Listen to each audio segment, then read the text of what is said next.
Essa história é do tempo que meu avô contava quando a gente era pequeno lá no Nordeste brasileiro.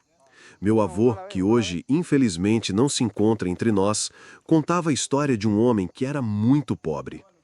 Esse homem, que era casado e tinha 10 filhos, vivia em uma casa bem simples de pau a pique no interior da Paraíba e que a família passava muita necessidade. Trabalhava às vezes na colheita e tinha época que eram boas, mas também tinha vezes que era muito ruim.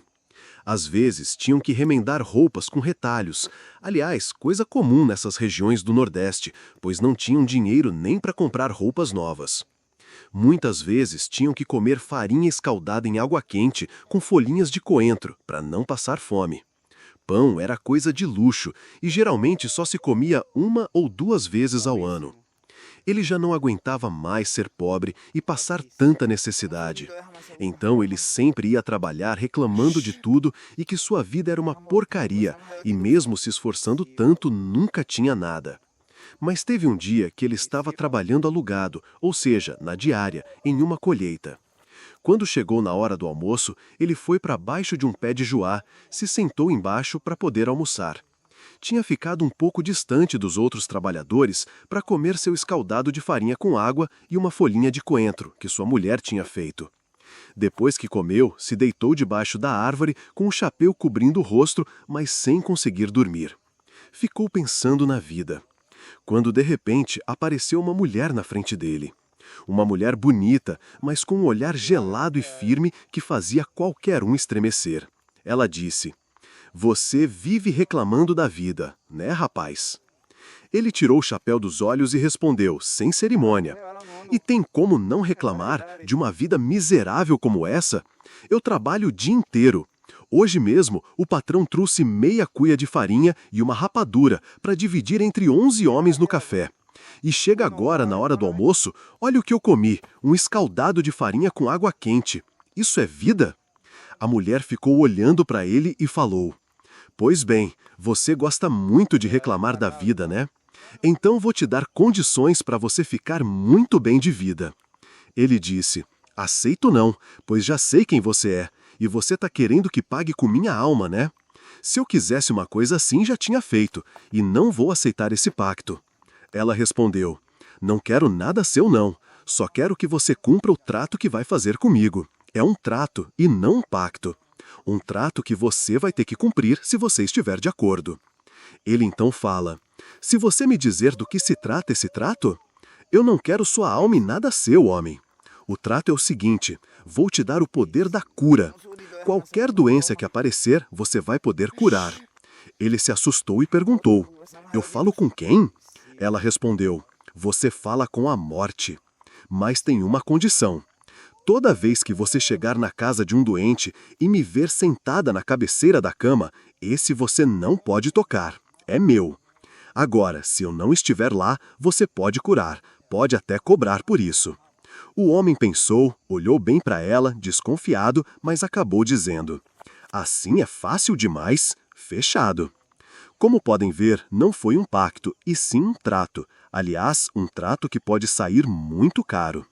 Aquela tarde, ele finalizou o serviço, recebeu a diária e foi para casa. Naquele mesmo dia, ele ficou sabendo que o filho de um vizinho estava entre a vida e a morte. A família não era rica, mas tinha um pouco mais de condição. Ele foi lá e disse: "Se eu curar seu menino, vocês me dão alguma coisa?" "Se curar mesmo, a gente vê o que pode fazer", responderam. Então ele foi no quarto onde estava o rapaz e viu que a morte não estava lá, e disse: "Esse eu posso curar", e pediu para que ficasse sozinho com ele no quarto. Ele se aproximou do menino, botou a mão na testa dele e, num instante, o menino estremeceu e abriu os olhos como se tivesse acordado de um pesadelo. Estava curado. A família não tinha muita coisa, mas deram uma quantia em dinheiro, uma quantia em mercadoria, como arroz e feijão, e umas galinhas. Para quem não tinha nada, foi como ganhar na loteria. Ali começou a fama dele.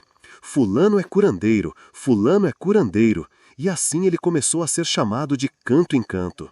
As pessoas começaram a pagar bem, e logo ele estava tratando gente rica, até de outras cidades. Sua situação financeira ficou muito boa. Um dia apareceu um homem vindo de outro estado. Disse que o pai estava à beira da morte e ofereceu metade da fortuna da família se ele curasse o velho. E era muita grana. E ele foi junto com o homem. Chegou na casa, subiu as escadas com o coração batendo forte. Quando abriu a porta do quarto, lá estava ela, a morte, sentada olhando para ele. Tomou um susto. Sabia o que aquilo significava. Mas quando olhou para trás e viu a família esperando, falou: "Esse não vou curar. A doença é forte demais." A família se desesperou. Quando ele falou isso, e falaram: "Olha, se o senhor acha que a quantia em dinheiro não é o suficiente, a gente dá mais." A ganância pesou. Ele olhou de novo para o quarto. A morte o encarava, séria. Ele respirou fundo e disse: "Eu vou curar." Na mesma hora, a morte se levantou, olhou bem nos olhos dele e sumiu no ar, como fumaça.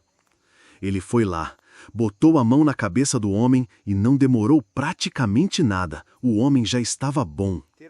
A família pagou o combinado e ele foi correndo para casa. Chegou em casa ofegante, viu a esposa dele e falou: "Mulher, fiz uma besteira que você nem imagina." "Você não descumpriu o trato com a comadre Morte, né?" falou ela. E ele: "Foi exatamente isso que eu fiz." A quantidade de dinheiro que eles ofereceram foi tão grande que a ganância falou mais alto. Ela estava lá, eu vi, e me deixei levar, e curei o homem, e ela vai vir aqui em casa. A mulher: "Isso é certo que vai vir, você sabe." "Eu vou me esconder", disse ele. Entrou dentro de um baú grande que tinha no quarto e pediu para a mulher negar que ele estava em casa. Não demorou muito, a morte bateu na porta. A mulher atendeu. "Fulano está aí?" "Não tá, saiu, foi para longe." A morte então disse: "Posso entrar para esperar?" "Sim, pode entrar, mas acho que ele vai demorar, pois ele foi para outro estado ver um homem doente." "Tem certeza mesmo que ele não está aqui, né? Pois ele saiu correndo de lá." Falou isso entrando na casa, olhando todos os cômodos. Depois entrou no quarto aonde estava o baú. A mulher dele se sentou na cama e ela se sentou justamente em cima do baú e falou: "Vou esperar. Pela pressa com que ele saiu de lá, deve chegar logo." Ela esperou um tempo e depois disse: "Quando ele voltar, diga que eu passei aqui." Falou isso dando 3 pancadinhas em cima do baú. E foi embora. A mulher esperou um pouco e, quando achou seguro, foi chamar o marido. "Homem, pode sair daí que ela já foi embora." Nada do homem sair. Abriu o baú. Lá dentro, encolhido como se dormisse, o marido estava morto. Ele cruzou o caminho dela e quebrou o trato. E pagou o preço. Moral da história: às vezes é melhor viver com o pouco que Deus dá do que buscar o que a gente não tem estrutura para aguentar.